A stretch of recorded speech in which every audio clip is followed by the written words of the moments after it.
Hello everyone. आज हम इस सीरीज़ में बहुत ही 3 इम्पॉर्टेंट कॉन्सेप्ट सीखेंगे जो कि सब लोगों को पता है, लेकिन शायद उनको ये नहीं पता कि वो कहाँ से आए हैं। So the 3 concepts we are going to learn today, जो हम सीखेंगे, एक तो है कि क्यों कोई भी नंबर हम जब उसको पावर ज़ीरो करते हैं तो 1 होता है। दूसरा है क्यों कोई भी चीज़ डिवाइडेड बाय ज़ीरो इन्फिनिटी होती है। और तीसरा होता है क्यों ज़ीरो फैक्टोरियल 1 होता है। ये 3 चीज़ें आप +1 में बहुत यूज़ करेंगे, आपको पता होनी चाहिए। उससे पहले भी ये चीज़ काफ़ी पता होनी चाहिए। Let's start. तो पहली चीज़ है कि कोई भी चीज़ ज़ीरो की उस हम जब ज़ीरो पावर रेज करते हैं तो 1 क्यों होती है। तो मैं आपको एक प्रूफ करके बताऊंगा एंड उससे आपको याद रहेगा कि हाँ ऐसा क्यों है।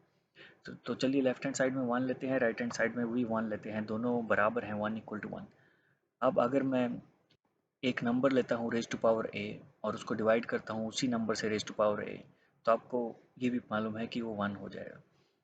नेक्स्ट स्टेप जो है उसमें बहुत इंटरेस्टिंग है। आपको पता है कि कोई भी number raise to power something and the same number raise to power another thing हम जब करते हैं तो उसका जो एक्चुअल पावर है वो न्यूमरेटर माइनस डिनोमिनेटर हो जाती है। तो x की पावर a माइनस ए हो जाएगी और राइट हैंड साइड में 1 ही है, तो ये हो जाएगा x की पावर 0 = 1। तो इसका मतलब है कि यहाँ से आपका प्रूफ हो गया कि कोई भी नंबर है जब रेज टू पावर 0 होता है तो 1 होता है। तो this is very important to learn. चलिए दूसरे कॉन्सेप्ट पे चलते हैं। कोई भी number divided by zero infinity क्यों होता है। चलिए देखते हैं कि जब मैं किसी नंबर को, लेट्स से 1 को मैं 0.1 से डिवाइड करता हूँ तो 10 आता है। 0.01 से डिवाइड करता हूँ तो 100 आता है। इसी तरह 0.001 से करता हूँ 1000 आता है। इसी तरह अगर मैं उसको ज़ीरो के करीब करीब लाता रहूँगा तो बहुत बड़ा नंबर एक बन जाएगा। तो ये पैटर्न देखते हुए जो साइंटिस्ट ने डिसाइड किया कि उसको अनडिफाइंड ना कहते हुए इन्फिनिटी कर दें, क्योंकि अगर आप ज़ीरो से पॉइंट बढ़ाते जाएंगे नंबर और बड़ा होता जाएगा और बड़ा होता जाएगा, उसकी कोई लिमिट नहीं हो पाएगी, तो उसको इन्फिनिटी बोल दिया गया।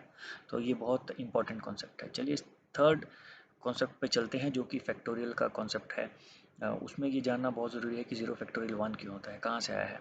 ये मोर और लेस एक एजम्पशंस थी, बट देखिए समझते हैं क्यों।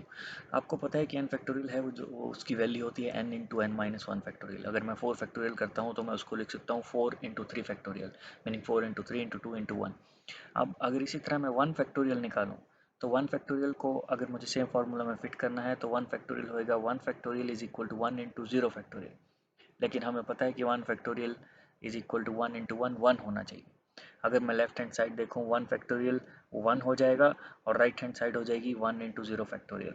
अब 1 इक्वल टू 1 इंटू 0 फैक्टोरियल ये तभी हो सकता है अगर 0 फैक्टोरियल 1 हो। तो इसको इसलिए साइंटिस्ट ने 0 फैक्टोरियल को 1 कर दिया ताकि जो पूरा का पूरा मैथमेटिक्स है फैक्टोरियल का वो खराब ना हो और वो ऐसे ही प्रिजर्व रहे जैसे कि वो चल रहा है। तो होपफुली आपको ये 3 चीज़ें समझ आई होंगी। Thank you very much.